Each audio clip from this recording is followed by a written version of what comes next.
We're going to be with you for the next hour to talk Giants football. John Schmeelk is down at the Shrine Bowl. Yeah, it's in Frisco, Texas this year. He's going to be joining us in just a couple of minutes to give us an update on what's going on down there.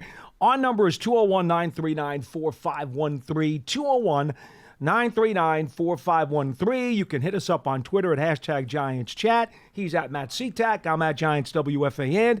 And as always, after the show, you can find this program on the archive. Our entire podcast network is there, and the Giants mobile app, podcast platforms everywhere, and at giants.com/podcast. Quickly, before we get to John, Matt, good to have you here. I think this is maybe the second time you've done the show with me in like all your time here, right? Yeah. So you did one before. I was telling John last week, I've been on as a guest before, but this is the first time that I'm, or at the second time, actually at the table hosting. First time being last week. So nice to be here hosting with you, Paul. Nice to see you. Nice to see you.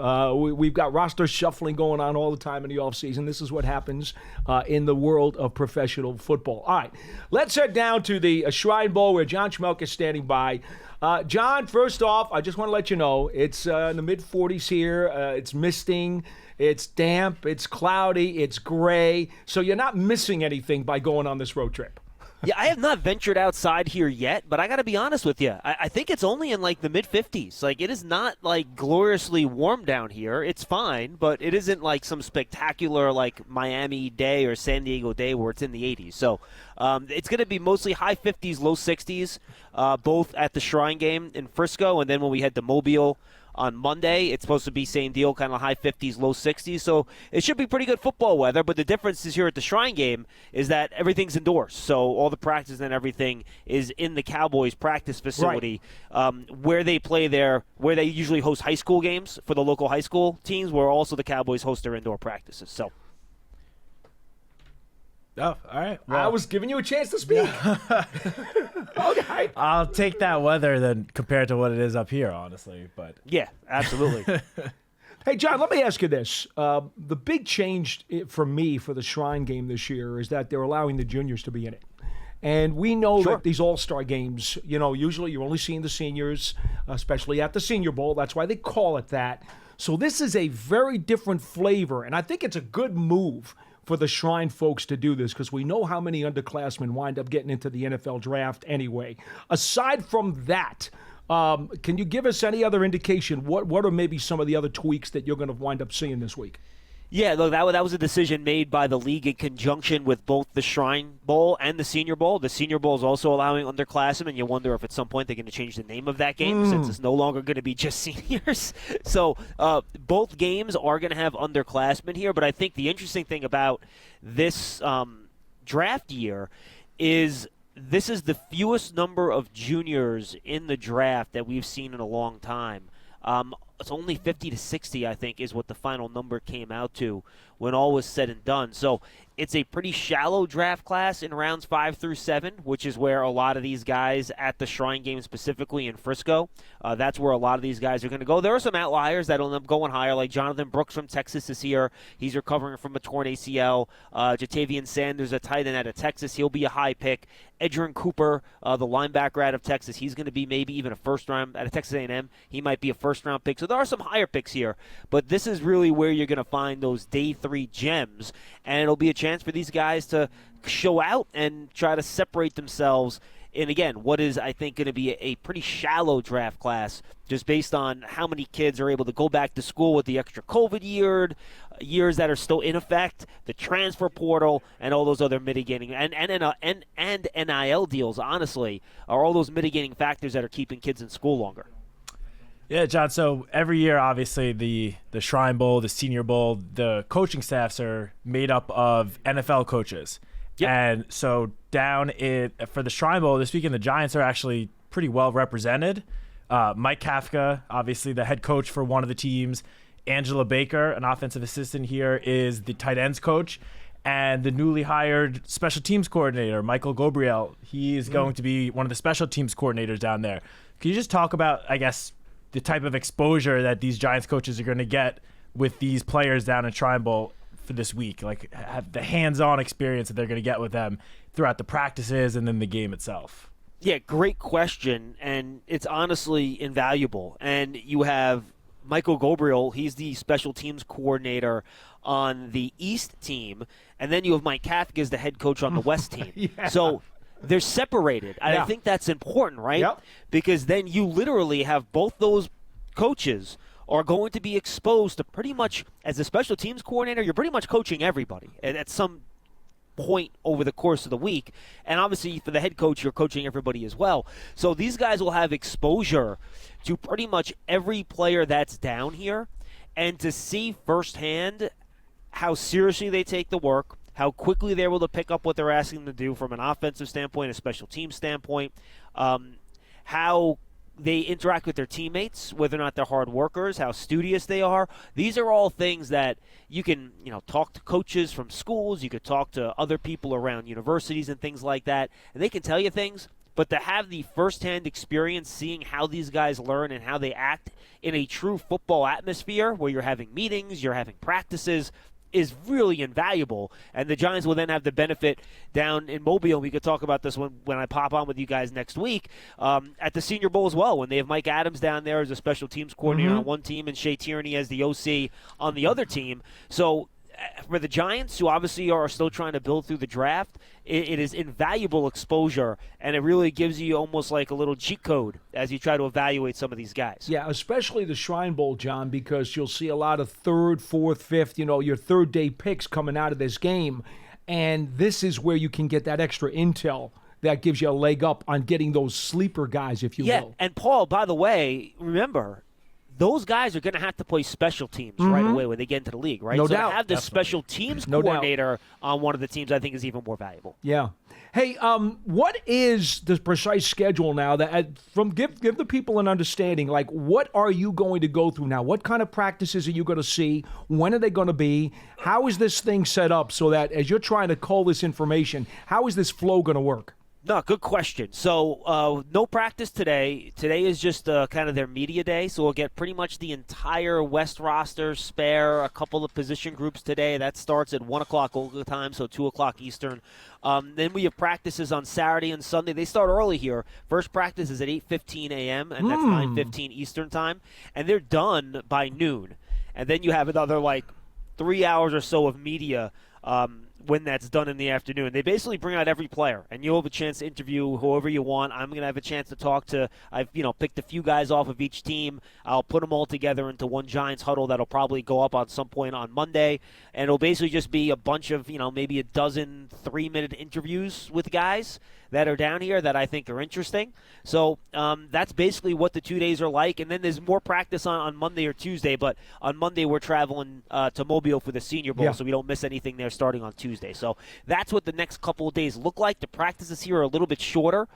They're just about an hour and a half, when in Mobile they're almost 2 hours, the practices at the Senior Bowl. So it's a little bit shorter, but it'll definitely be good exposure to these guys as they work against other players that are some of the best kids coming out in college. And you're allowed to see all the practices, right? Oh, yeah. We will be in the stands. Hopefully they'll let me into the Cowboys facility wearing my Giants quarter zip here. But other than that, I should be able to watch practice. Yeah. That's a real good move. and when you talk to the players, is this like a Super Bowl scrum where they're going to be at the podium and everyone's going to be trying to get questions in, or are they going to let you sit down with some guys individually? That's a good question. I have not done this before. Okay. I have not done it yet. I'm thinking that they're just going to bring the guys into the room, and then you can grab them and talk to them one-on-one. That would be my bet. But I do not know for sure. Given the length of these media availability periods, I'm guessing, and the hope is that I'll be able to get one-on-one times with the guys that I want to get one-on-one times with. Yeah, John, so one of my personal favorite prospects that's going to be down at the Shrine Bowl this week, not necessarily, saying for the Giants, but just overall, is Jatavian Sanders, the big tight end from Texas, who is actually going to be on the West team, which Angela Baker is coaching the tight end. So Angela's going to get great front row experience on how Jatavian works. But he's one of my personal favorite prospects out of the Shrine Bowl. Who are some of the prospects that you have a special eye on, that you're going to be keeping an eye on this week? Yeah, look, I think Sanders is a good one. He's probably going to be one of the 2 or 3 highest selected players out of this game. I hope he doesn't pull the Zay Flowers from last year, where he plays about 3 plays in practice and then he says, "I'm good, see you guys," and he basically pulls the parachute on us. Yeah. So I'm hoping that does not happen, because that does happen sometimes with some of these higher rated prospects. I mentioned a couple of guys before, and I'll dig into them a little bit more. Edgerrin Cooper, the linebacker out of Texas A&M, he's an old school off-ball linebacker. This is not one of these like 230-pound edge rushers. He can cover, he can stop the run, he can blitz, he does a little bit of everything. I think he could sneak into the late first round. Otherwise, I think he's an early second-round pick, as NFL teams really are starved for high-level linebacker play. Luckily, the Giants are pretty good in that area, but I think he's a really good prospect. There's such a high level of offensive line practice players at the Senior Bowl. We'll see next week. Multiple, like 4 or 5 6 first-round guys at the Senior Bowl that has pushed some guys down to the Shrine Game. So there are some guys here that are interesting that I'm keeping an eye on. Matt Gonzalez, an offensive tackle out of Pittsburgh. He missed this last year all but 3 games due to an injury. He played tackle at Pittsburgh. Paul, he's a big boy. He's 6'6", 330. I think they're going to play him at guard here at Shrine. So that's someone to keep an eye on. Small school guy. This is somebody Tony Pauline has kind of clued me in on a little bit. Go check out draft season, by the way. You can hear more from Tony. That's right. C.J. Hansen, offensive guard rather. He played right guard at Holy Cross, so he's a local kid. 6'6", 305, 3-year starter there. He's a guy that I like. And then look, we've seen both North Dakota and South Dakota State develop a lot of really good prospects over the last few years, and they always seem to be offensive linemen. And there's another one here, Mason McCormick, a guard out of South Dakota State. He's a starting left guard for them, 6'5", 315. He is a nasty son of a gun. I watched him on tape a little bit yesterday. He finishes plays, he pancakes guys, he's nasty, and he can move pretty well too. So there are some offensive linemen, on defense. Khalid Duke, edge player out of Kansas State, 6'4", 246. Really good motor, never gives up on a play. A little bit of an undersized pass rusher, but I did like him if you're looking for a 3-4 stand-up outside linebacker. Steel Chambers out of Ohio State. I got to give Dan Salomon's group a little bit of a shout here. Another off-ball linebacker that can cover a little bit. He's another guy. And then there are a couple of quarterbacks here that are okay too, right? Keaton Slovis. He went from USC to Pitt to BYU. He's been, in college circles for a long time. Austin Reed has 8,000 passing yards over the last 2 years. The next Zappy. He's kind of no, that's what he is. Paul, you're right. He is a Bailey Zappi clone. That's what he is. So he's not really physically gifted, but boy, he is productive as all heck out of Western Kentucky. And then you have Devin Leary, who was at NC State, went to Kentucky. He's more of a toolsy guy, but he didn't really have the consistency that you like. And I'll throw 2 more guys at you real quick. Running back position. I mentioned Jonathan Brooks earlier. Obviously, he's not going to work down here because he tore his ACL during his last year at Texas. If he didn't tear his ACL, he was going to be the top running back in this draft class, or more than likely not be that guy. So how do teams evaluate his medicals? This will be a good chance for him to meet with teams. Obviously, they'll get more medical information at the Combine when they do all the tests and everything. So he's an interesting player that's here, even though he's not going to participate. And then Frank Gore Jr., smaller running back. He's under 200 pounds, unlike his dad, who was more of a bruiser. But he has the name recognition, right? So he's a guy that I think is interesting. And then a wide receiver that, honestly, Tony Pauline did not mention him to me when he was going through some of these guys. But I watched him this morning as I get ready for these interviews because he's going to be one of the guys that talks to us at 1 o'clock here. Malik Washington out of Virginia, a wide receiver. He's just 5'8", but he's 195 pounds. He is like a little bowling ball. He led college football with 110 catches this year. He had 1,400 receiving yards. He's like a little Deebo Samuel. He's very hard to bring down. He's great after the catch. He can run away from guys. He breaks tackles. He makes them miss in space. I don't know how he's going to be used in the NFL. Maybe he's going to be kind of like, to quote Paul Dottino, that G gadget wide receiver. But he can do a lot with the ball in his hands. He's quick, and he's a fun player to watch. Cool stuff. John, enjoy yourself down there. We'll talk to you again on Monday. Try to stay out of trouble and be dry. Yeah, I might be in the air on Monday when you guys are on flying, but I will let you know my schedule if we have like a delay in Atlanta or something like that, going from Frisco to Atlanta to Mobile. I might be airborne. I will let you guys know if I'm you can available. always walk it, John. Come on now. Yes, I always could. Worst comes to worst, I will literally be live from practice at Mobile on Tuesday to join you guys, which should be fun. When do your huddles go up with these interviews? Will they start? Yeah, I'll be doing it over the next couple of days. So the interview huddle with all the players should go up on Monday. Pearson, be ready for that. Yep. And then Mike Renner went up today. He kind of came on. He covers the draft for the Messenger, and he did a great Shrine and Senior Bowl preview on the huddle. I think it's posted right now, so everyone should go check that out. Yep. All right, John, be well. Thanks, guys. We'll talk to you. John. John Schmeelk down at the Shrine Bowl will also be at the Senior Bowl next week, and hey, when you're the number 6 pick in the draft, Matt, these become very important times. Oh, sure. Definitely. And, as John mentioned, it's going to be invaluable having several members of the coaching staff both at the Shrine and the Senior Bowl over the next week. Yeah, that's a big deal. It's a really big deal because you can't learn everything from watching tape. You do have to meet these guys in person. You have to see how they react to failure, how they react to instruction. You got to look into a guy's eyes and see where he's coming from. We get some of that at the Combine, but as we all know, that's a lot of coached up stuff. Okay, this is a little bit more real football environment. Oh, definitely. And you also, especially for the linemen on both sides of the ball, you can watch them on tape, but you don't get a sense of how big some of these guys are until you're actually on the field a few feet away from them watching them go through drills. Like I know Joe Shane has mentioned their scouting of Jordan Riley over the last year before drafting him. He wasn't really on their radar until they went to Oregon to scout the Ducks, and they were standing on the field next to him, and they were like, who is this massive lineman on the field here?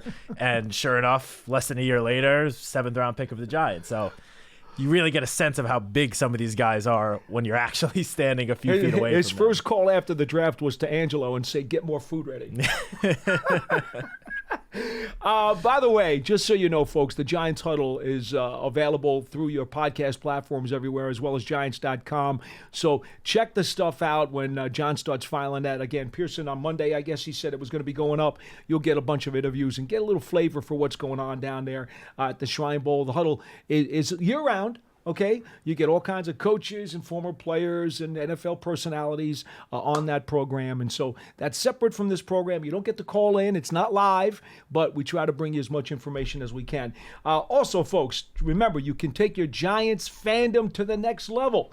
Take a Giants season ticket membership for the 2024 season. Stay connected all year round, not just on game days. To learn more about all of your exclusive member benefits for New York Giants football, go to giants.com/tickets.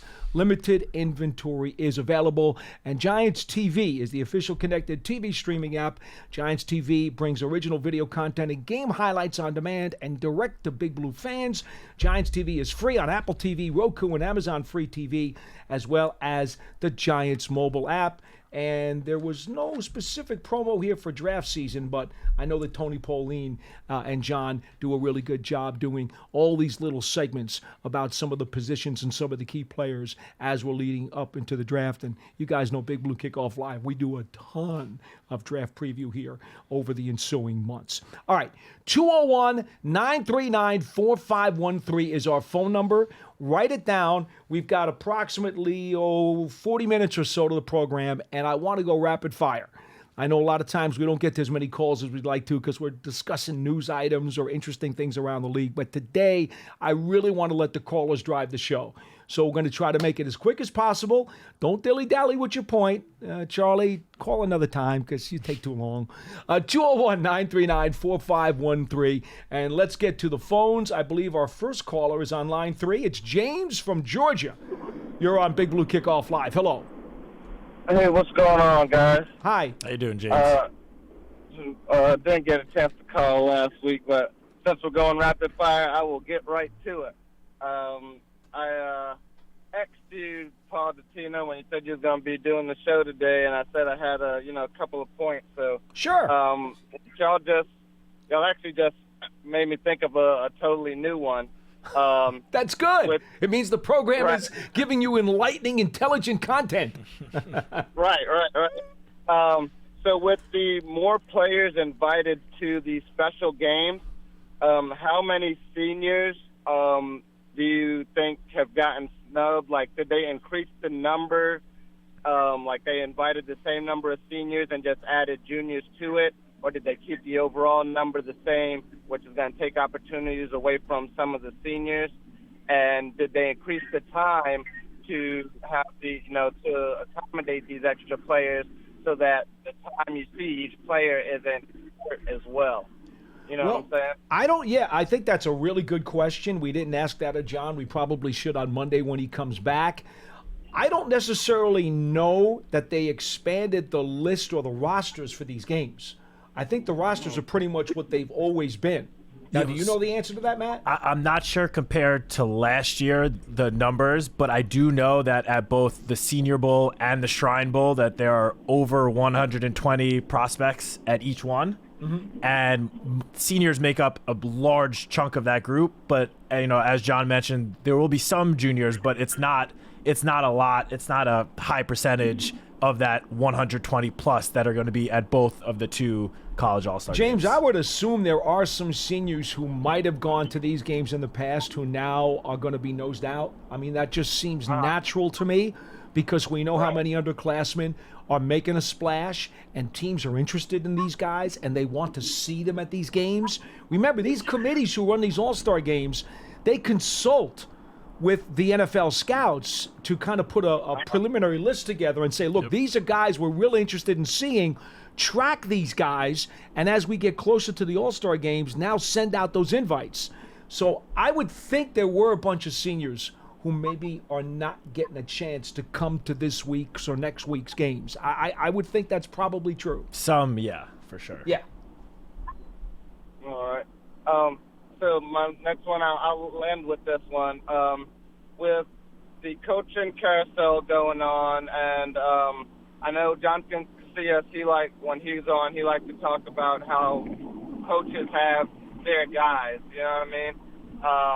And with free agency coming up and all that, I know we lost Martindale, and him and Jahad Ward both said Jahad Ward's a Martindale guy. I know bringing him back was probably a long shot anyway, but do you see anybody on our defense now, since the regime, or some of them, the regime didn't draft them or whatnot? Specifically talking about McKinney. Do you think McKinney says, "Hey, I really liked Wink. I'll go somewhere else," or do you think he's more of one of the players that, not sticking to a certain coach if they come calling, you know what I mean? I got you, James. Was that the last question? I also bring that up because there was Kayvon Thibodeau did an interview speaking on the Barkley situation recently. I think he did it yesterday, actually, after yesterday's show. And that all plays into, the players see it, and what he was saying was, the Giants put their money in what his eyes was the wrong player. They should have paid Barkley over Jones. So do you think, I know Kayvon's not going anywhere, but do you think that some of that actually plays into it? And now that a player's actually voiced it, how a lot of people have felt, do you think that is a issue? Or, and again, back to my original question, do you think that there's anybody that might be planning free agents who we might lose just because they're, the defensive coordinator situation? All right, James, appreciate it. Next time we're going to get you FedEx training so you can talk quicker. Thank you so much for the comment. Which one of those things do you want to take? I'll let you choose. You go. Well, I'll tell you this. Players in the locker room don't get to determine how money is going to be spent on salaries or how the roster is going to be made up. And quite honestly, players don't also understand necessarily the business side and the machinations of how contracts work or why you have to do what you do. Now, for example, I told you folks a year before a year earlier, before anybody was even talking about this, Jones is probably going to wind up reaching the deal because then you're going to be able to tag Barkley. That was the move, the most logical business sense because of how the numbers would work and how the players at that particular moment in time, given their injury history and given their performance history, it was the most logical scenario that was going to work for the Giants. And that's exactly what happened. Jones signed, Barkley got the tag, then they wound up ripping up the tag anyway and signing a one-year deal. Okay? Now, there are off-the-field reasons, again, because of how contracts are structured. How do you want to use the tag? What is the tag price? How inflated does that become compared to other positions? Those are not the things that Kayvon Thibodeau was thinking about when he said what he said about Barkley. He simply said Barkley was like 30% of our offense last year. Man, they should have taken care of that guy, right? To paraphrase or whatever. So he's thinking about it from a strictly a on-the-field perspective, just saying how valuable Barkley is to the team. He is not taking a step back and looking at all of the other angles to the prism. Remember what I tell you, folks. Nothing in the National Football League is done in a bubble, okay? That's not the way it works in this league. It is a spider web. Everything you do has ancillary things that get affected. Every strand pulls on another strand.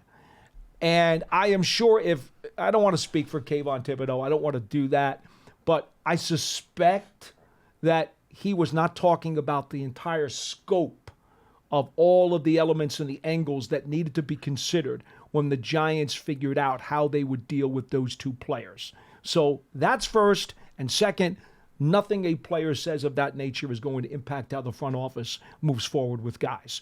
Do you want to take the one about Wink Martindale? Yeah, well, I'll take about, some pending free agents.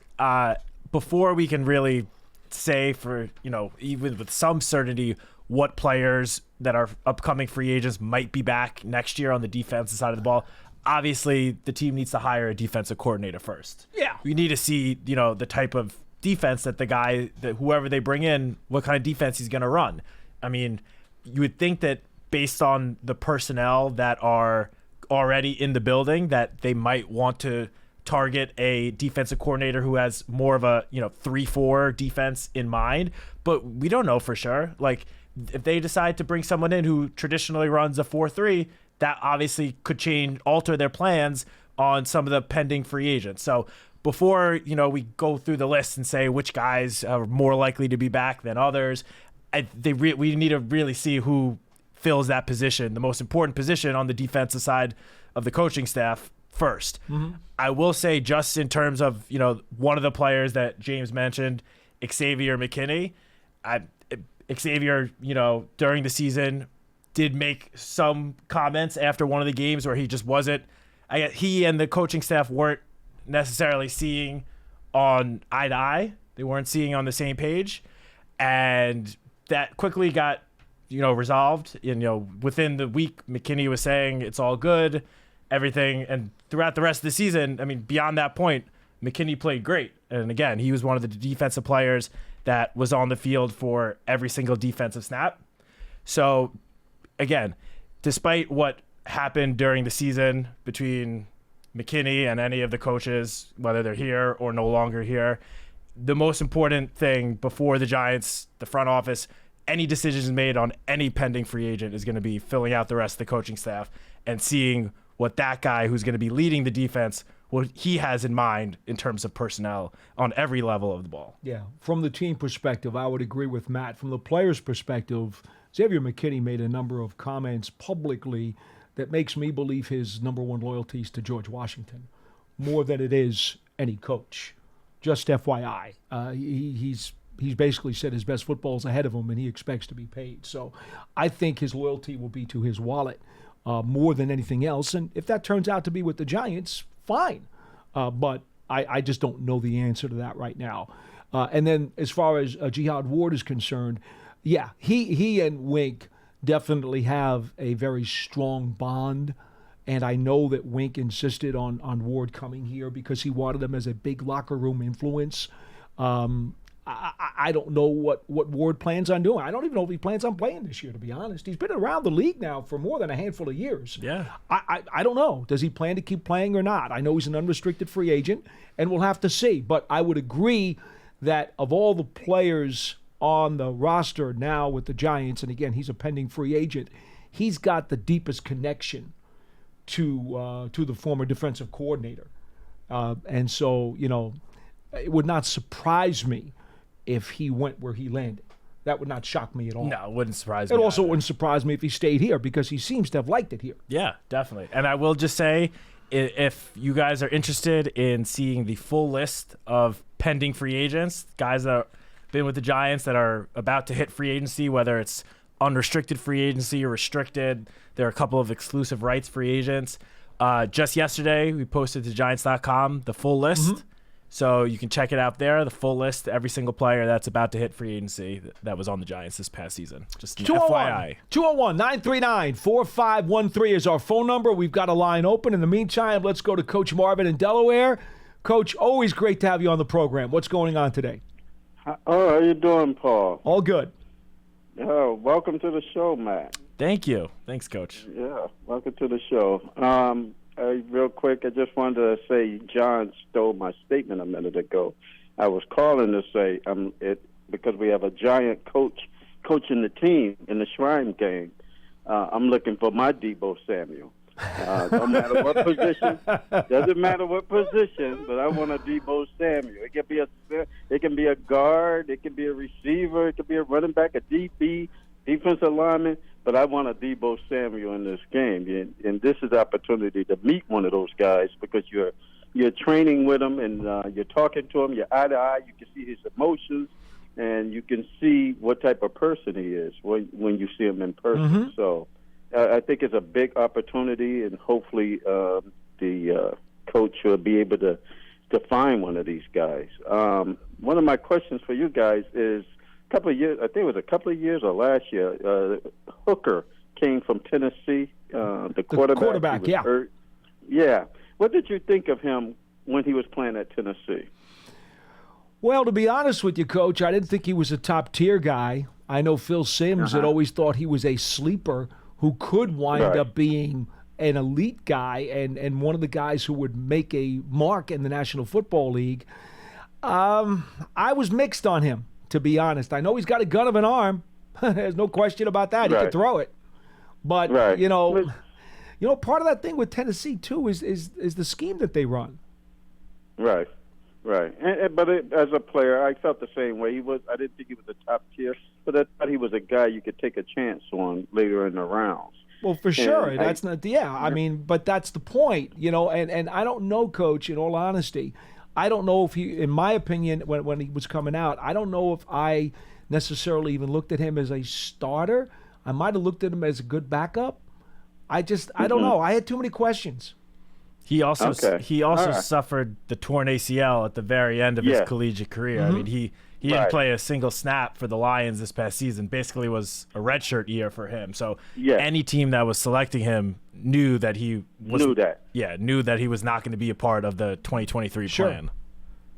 Yes, and you both hit right on the nose what I was thinking, because I feel there's one that's sitting there, because I still think, and I talked to Paul about this, I think the avenue is open in their draft, even when you're talking about quarterbacks, because the top three may be.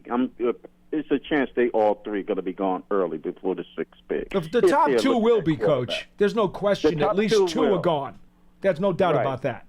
There's no doubt about that. And that's why I said I believe they most likely three, but there's a chance that one of them is going to. Every year, somebody slides in that draft. If they're in the top, somebody always slides. So if they are looking at quarterback, I'm not telling them to draft one, because I told you, Paul, whatever they do, I'm fine with, because they're in a position to get a top-tier player, offensive lineman, wide receiver, or if they feel that's the quarterback for them, that he's a top tier for them. So there's a lot of avenues, the free agency, trading, there's different ways. So the reason I asked you about Hooker, because there's someone that's in the same position as Hooker. And I totally forgot about him. I was just looking through notes, and he came up. and that's Jordan Travis. So I don't know, how do y'all feel about Travis? From what I heard, he's playing in this Shrine game. Shrine game. I believe he's on the roster. So he is on the roster, but I actually just read this morning. He suffered a pretty serious injury, I think, back in November for Florida State. So while he is at the Shrine Bowl this week, I believe he is only interviewing. I don't think he's doing anything on the field, actually. I'll try to message John and ask him if he can check into that for you.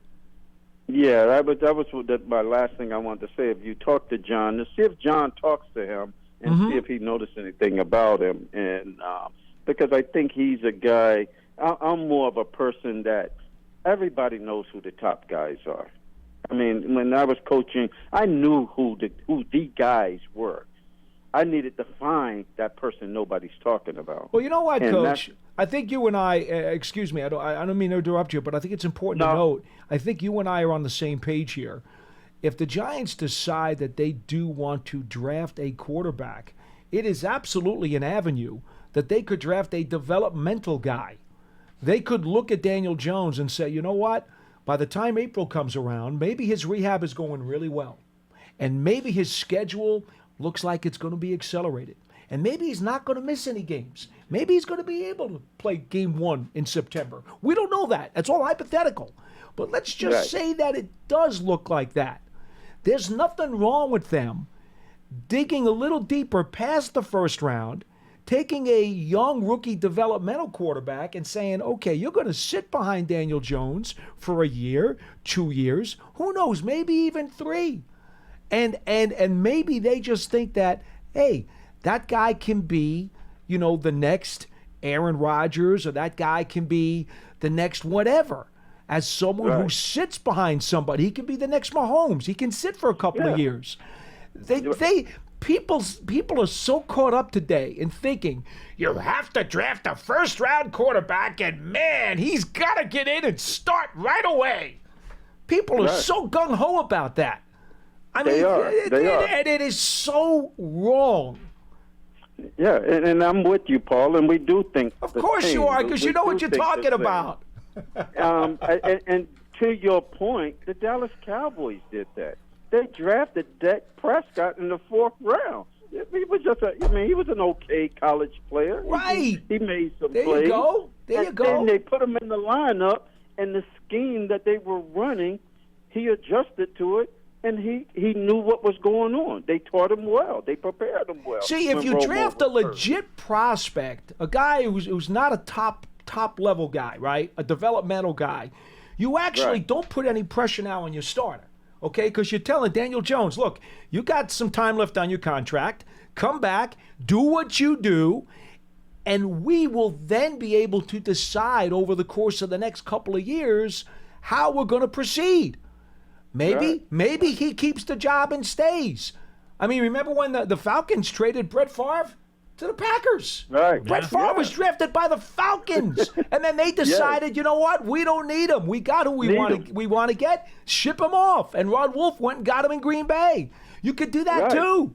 The Chargers went after Drew Brees, wound up hurting his arm, and they were like, all right, fine. We'll just move on. Let him go somewhere else. We got somebody else here. You open the door to options when you draft a developmental quarterback in this scenario.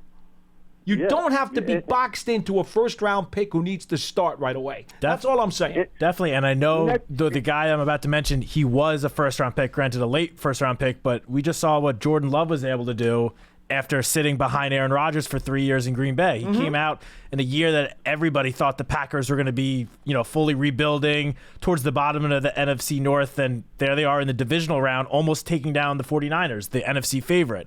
And, I mean, Patrick Mahomes, perhaps the best quarterback in the league, also sat behind Alex Smith for a year after he got drafted.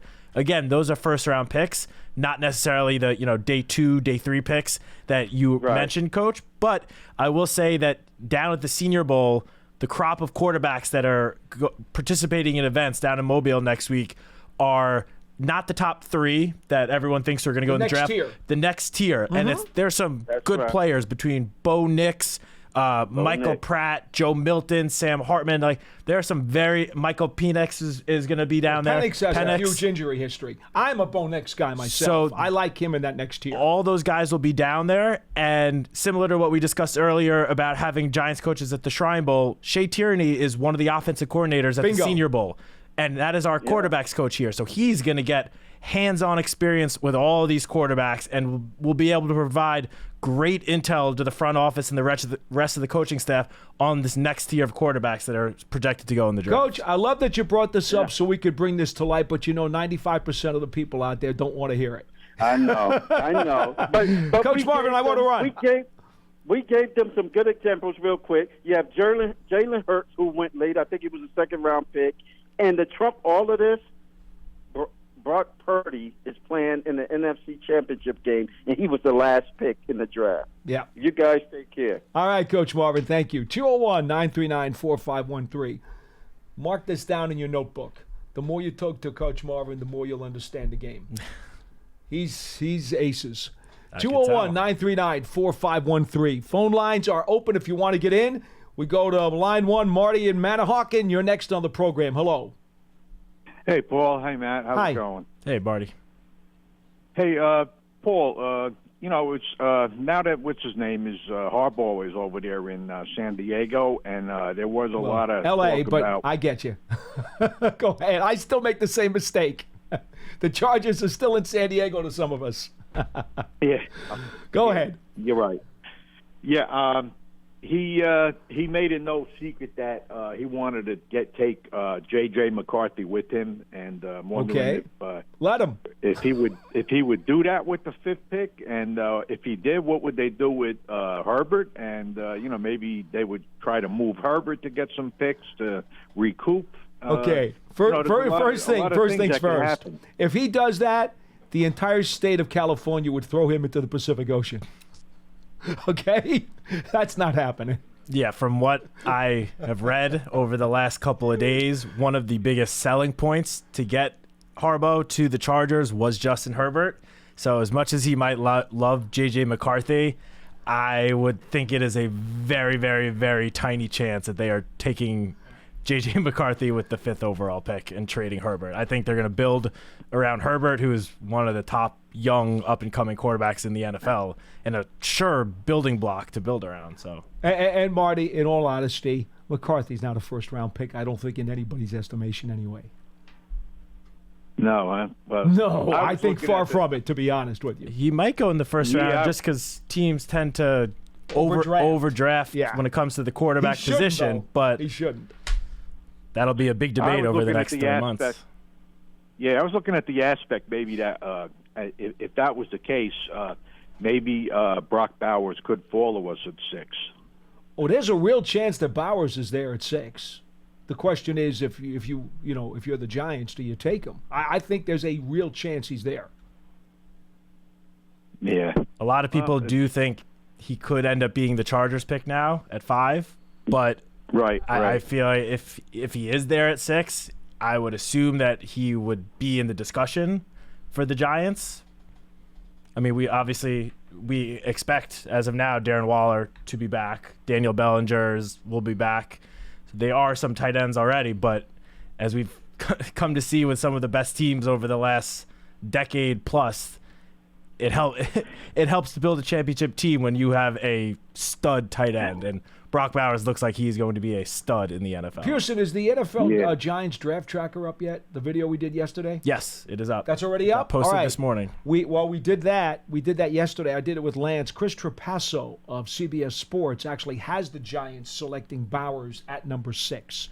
And I'm sure as we get closer to the draft, he won't be the only one who projects that because the player is a quality blue-chip prospect. Oh, yeah. I mean, he's part of what Mel Kiper has coined the Nifty 9, the top 9 players that a lot of people think are going to go in the draft all happen to come on the offensive side of the ball. The 3 quarterbacks, the 3 top receivers, the 2 top offensive tackles, and then Brock Bowers. So some people will put out the argument, positional value, taking a tight end that early in the draft. But without a doubt, just in terms of skills, Brock Bowers is one of the best players in this year's draft. Yeah, there's no question.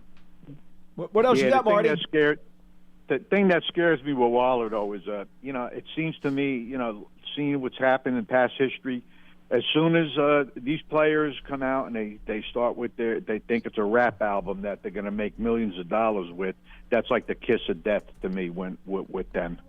Well, I'm not going to let his musical taste interfere with my grading of his football skills, if that's okay with you. Yeah, I will say, Damian Lillard, top NBA player. He's a rapper. He has albums out there, and it doesn't seem to hinder him on the court. So just from an economic perspective, Marty, just FYI, according to Over the Cap, you'd be talking about over $7 million in dead money if the Giants were to move on pre-June 1st from Darren Waller. I don't know that they're in a position right now that they'd be too anxious to do that. But that's for them to decide. Not me. Yeah, I hope it works out. I mean, I like Waller, but I hope it works out. And thanks for taking my call. Appreciate it. 201-939-4513 is our number here on Big Blue Kickoff Live. Darren Waller, to me, is a pro's pro. I enjoy watching him practice. I enjoy watching him play. The Giants had a lot of things happen to their offense this year, and he was just one of the ancillary guys who got damaged by it. He did have the injury he had to deal with, no question. We understand that. He's had a few of those in his career. That's not to be debated. But quite honestly, he was going to be another 1,000-yard threat that he had been earlier in his career. That was the idea. When he came here, the idea was he would be the 1,000-yard receiving threat in the Giants' passing game. There's no doubt he's got the ability to do that, Matt. Now, the Giants' passing game went off the track because of a lot of different reasons, not because of Darren Waller. So, I'm inclined myself. I would be inclined to have him go at it again. Oh, definitely. And let's not forget that prior to the injury that caused him to miss 5 games, Waller was starting to look like one of what we remember him being from the last few years. How about the Washington game? One of the top tight ends in the league. Yeah, that Washington game I was going to bring up. 7 catches, 98 yards, and a touchdown. And that was 2 weeks after having 8 catches for 86 yards against the Dolphins. So he clearly was a big part of the offensive game plan, and I'm assuming I see no reason why to think that he won't be again next year. I mean, you would think or assume that a wide receiver in some capacity will be added to the roster, perhaps that, number one guy. But regardless, Darren Waller is going to be, as long as he's healthy, he's going to be a big part of the offensive game plan next season. One thing to keep in mind, if you want to enhance the Giants' passing game this year, now we all understand the offensive line has to be a lot better. Okay, that's to be, obviously, it doesn't even need to be talked about. But in truth, it's not like they need to upgrade the tight end spot as much as they would need to upgrade the production out of the wide receiver room. Yep. That's really where, if it's going to come, that's where it's got to come from. Those numbers need to come out of that door. And this is a great draft for wide receivers.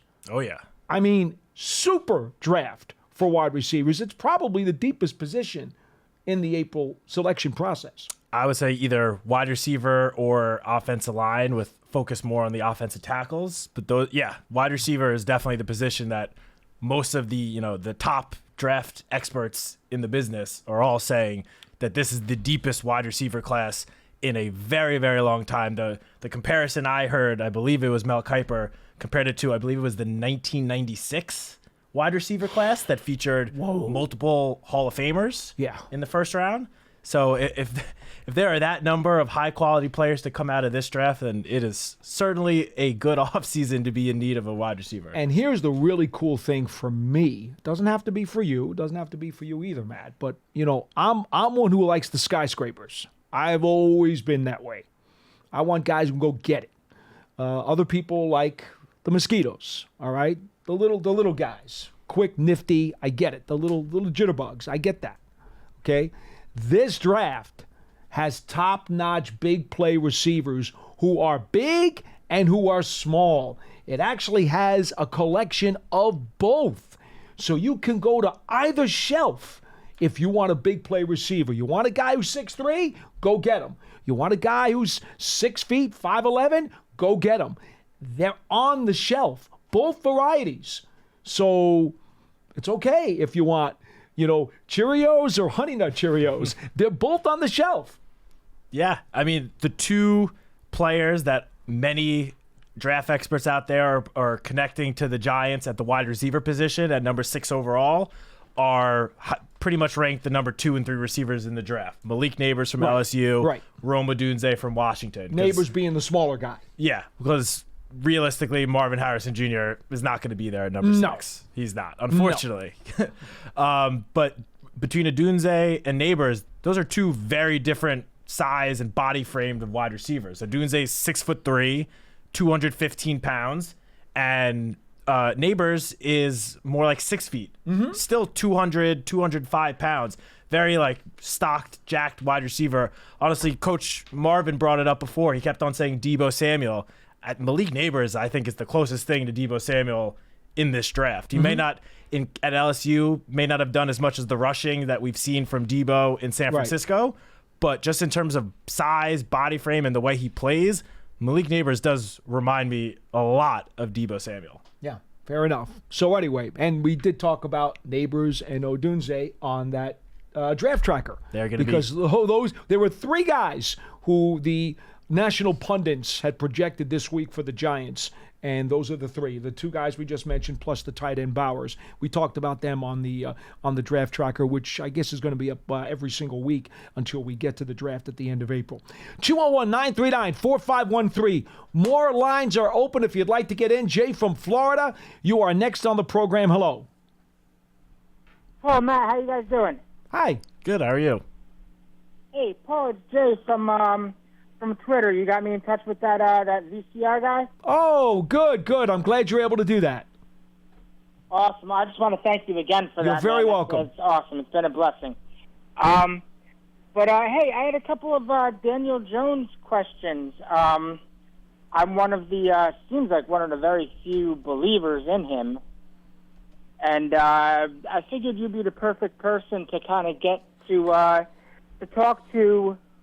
About advice, what to say to some of these Twitter people that say, I'll give you some examples of what they say. They say, first off, like you were saying before, they think no matter what, we need a quarterback at 1, and they need to start game 1. Daniel Jones has got to go. He doesn't have the arm talent these other guys has. He never will. All the stuff like that, and I tell them all the time. I'm like, listen, the guy has no time, All right, here's what I'll say, Jay. Did you hear yesterday's show at all? I did. Okay, for those who did not, and Matt, I'll offer this to you as well. I discussed the phrase incubator athlete, and I turned it into incubator quarterback, who needs everything to be just perfect for him to succeed. I don't think Daniel Jones is that guy. So for those of you who heard me say that yesterday, don't pin that on Daniel Jones, because Daniel Jones succeeded in having a really sweet season and taking the Giants to the playoffs with a mishmash of a carousel in the wide receiver room in 2022, a functional offensive line, and a really good running game. So he had one of the 3 elements required to be an incubator quarterback, right? The incubator quarterback needs a terrific set of targets who are top-notch. He didn't have that in 2022. He did not have a top-notch offensive line. He had a functional offensive line. Not top-notch, functional. And he did have a top-notch running game with Barkley. So he had one of the 3 things that an incubator quarterback needs at the level that they need to succeed. So Jones is not an incubator quarterback, and he was still able to do what he needed to do, winning games and being a playoff quarterback with 2/3 of those positions in the incubator scenario not being up to snuff. That's all you need to tell those people. Nothing else. Okay. Yep. I agree. I'd try. It's frustrating. It's hard to. You think it'd be so easy to just go through and ignore these people, but you're like, I can't let that go. Stay off Twitter. That's all you got to do. Because Twitter is full of a lot of stuff. You know what I'm talking about now. Come on now. Finding truth and knowledge is like finding a needle in a haystack. All right? There's a lot of junk out there. Yep, absolutely. But I think Jones will be close to elite with, like you said, a functional line and some good weapons. I think he will be close to elite. Jay, I don't know when everything comes together. I don't know where he's going to wind up ranking. We've had this conversation before, Matt, and I'm going to give him an opportunity to put a number on it. But I thought during the playoff season, to me, Daniel Jones was right there on the cusp of between the top 10 to top 12 quarterbacks in the league. Right about 1/3. That's where I put him. Now, elite means you're top 5. That means top 5. Elite's top 5. Yeah. Okay? Eli was elite for several years. Okay? Daniel Jones is not there. He's not there. But is he like right at the cusp of top 3rd in the league?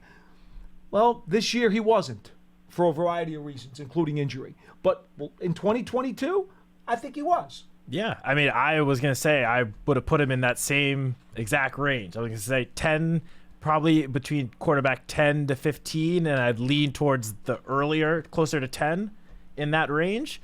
Everyone, when it comes to the 2022 season, want to talk about the passing touchdowns, which, granted, he had 15. Yeah. You would want your starting quarterback to have more than that. But people seem to forget that he also added 7 scores on the ground, which most quarterbacks around the league are not coming close to that much production on the ground. Yeah, in addition to over 700 yards. The numbers all have to be taken into context. And again, the carousel of wide receivers that he was dealing with also had a significant impact on that number. Definitely. I mean, one of the biggest receivers they brought in that offseason was Wan'Dale Robinson, and he tore his ACL halfway through the year. So we didn't even get to see a full year of Wan'Dale. We still haven't gotten to see a full year of a healthy Wan'Dale Robinson. Hopefully he comes into next season healthy. He's healthy now. We started to see the second half of this past season what he could do when he has his full explosiveness and he has, full confidence in his knees after tearing his ACL as a rookie. But yeah, I mean, the wide receivers in 2022 weren't the most talented group of wide receivers around the NFL. No. You would think that... I mean, Richie James led the team, right? Yeah, so you would think that whatever the wide receiver group looks like in 2024, this upcoming season, it's going to look better than it has the last couple seasons. They're going to give Daniel more help. Jay, look at it this way, okay? If you strictly looked at it from a talent-to-talent perspective, okay, there's no doubt the 49ers would rather have Daniel Jones than Brock Purdy, okay? When Daniel Jones is healthy and able to play, forget the contracts and the prices and all that other stuff. If I just said to you, we're going to the pickup game in the middle of Central Park, all right? Do you want Brock Purdy or you want Daniel Jones? The Niners are taking Daniel Jones. Trust me. And I'm not so sure that the Lions wouldn't be taking Daniel Jones over Jared Goff either. They probably would too. Yeah. Now, the other two teams, Mahomes, I'm not going there. He's elite. No, he's elite. No, I hear He's that. elite. And Lamar Jackson, he's there. He's not my cup of coffee, okay? But I can't argue with what he's done. About to win his second really quick, league I MVP. appreciate Can't argue with it. Anyway, Jay, thank you. I appreciate it. You're welcome. Yep, thank you. 201-939-4513. Well, we're running out of time here, Matt, so we're going to have to call an end to this session. It's good to be with you. It's good to be I with hope you you had too, some Paul. fun. Of course, always with you. Jot down the number. 201-939-4513 is our phone number. We are here every weekday on Giants.com. It's Big Blue Kickoff Live, presented by Cadillac, the official luxury vehicle of the New York Giants. We invite you to hit us up on Twitter. If you didn't get into the program today, he's at Matt Citak. I am at Giants WFAN. Again, the show is on live every single weekday from 12:30 p.m. till 1:30 in the afternoon. And, folks, it's going to be a heck of a ride till we get to April's draft, so we invite you to stick around and see us again on Monday.